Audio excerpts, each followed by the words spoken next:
حضرت حذیفہ بن یمان ایک صحابی تھے، میرے نبی کریم علیہ السلام نہ ان سے راز کی باتیں کرتے تھے۔ ہر بندے کا آزما ٹھیک نہیں ہوتا، سب سے راز کی بات نہیں کرنی چاہیے۔ حضرت حذیفہ بن یمان کہتے ہیں حضور راز کی باتیں بتاتے ہیں۔ مدینہ منورہ میں جو منافقین تھے ان کی لسٹ بھی نبی پاک نے حضرت حذیفہ بن یمان کو دی تھی۔ جب کوئی مشکوک آدمی مر جاتا نا تو صحابہ کہتے ہیں ہم دیکھتے اگر حضرت حذیفہ نے جنازہ پڑھا ہے تو ہم بھی جنازہ پڑھ لیتے۔ نبی پاک نے بھی کچھ جنازے نہیں پڑھے، ترمذی میں ہے، فرمایا عثمان سے جو بغض رکھے اس کا جنازہ نہیں پڑھیں گے۔ حضرت حذیفہ بن یمان اگر جنازہ پڑھتے تو لوگ پڑھتے، وہ نہ پڑھتے تو لوگ جنازہ نہ پڑھتے۔ حضرت حذیفہ بن یمان کہتے ہیں جناب عمر فاروق کی خلافت کے آخری ایام تھے، کچھ دنوں کے بعد وہ شہید ہو گئے۔ فرماتے آدھی رات کا وقت تھا، میں گھر میں سویا تھا بڑا بے فکر، اچانک میرے دروازے پہ دستک ہوئی، میں گھبرا کے اٹھا، اتنی رات کو کون آیا؟ کہتے ہیں قربان جاؤں، دروازے پہ گیا تو امیر المومنین فاروق اعظم دروازے پہ۔ میں نے کہا عمر کوئی حکم تھا تو مجھے بلا لیتے۔ کہنے لگے میں نا امیر بن کے نہیں آیا، تیرا ویر بن کے آیا ہوں۔ امیر المومنین کی حیثیت سے سرکاری کام سے بلاتا تو وہاں بلاتا، مجھے ایک ذاتی کام پڑ گیا۔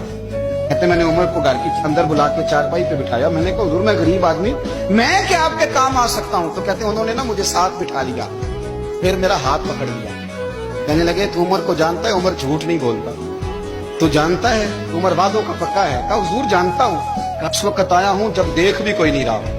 حضرت حذیفہ بن یمان کہتے ہیں پریشان ہو گیا، حضور پہلیاں نہ بجھوائے، مہربانی کر بتائیں کدھر آئے ہیں؟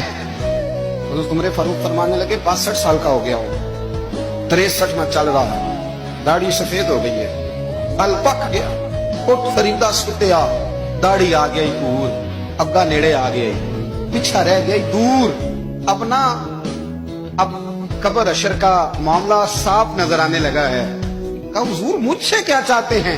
حضرت عمر رو پڑے، کہنے لگے آج میں عشاء کے بعد نکلا ہوں تو نبی پاک کے صحابہ مجھے نیک کہہ رہے تھے، پھر میں نے بچوں کی ماں سے اور بچوں سے بھی پوچھا ہے، وہ بھی مجھ سے راضی ہیں۔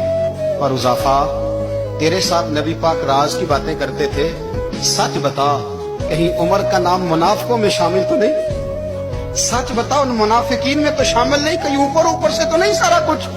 حضرت حذیفہ بن یمان کہتے ہیں میں باپ کے مرنے پہ اتنا نہیں رویا جتنا عمر کے سوال پہ رویا۔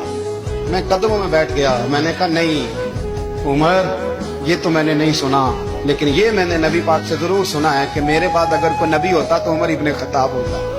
یہ میں نے اپنے کانوں سے سنا ہے کہ عمر جس گلی سے گزرے شیطان راستہ بدل جاتا ہے۔ یہ میں نے اپنے کانوں سے سنا ہے کہ 950 سال حضرت جبریل جناب عمر کی شان بیان کریں تو پھر بھی بیان نہیں ہو سکتی۔ یہ میں نے ضرور سنا۔ دوستو ساری زندگی حضرت عمر نے اگر دوسروں کا محاسبہ کیا تو اپنا اور اپنے بچوں کا بھی کڑا خیال رکھا۔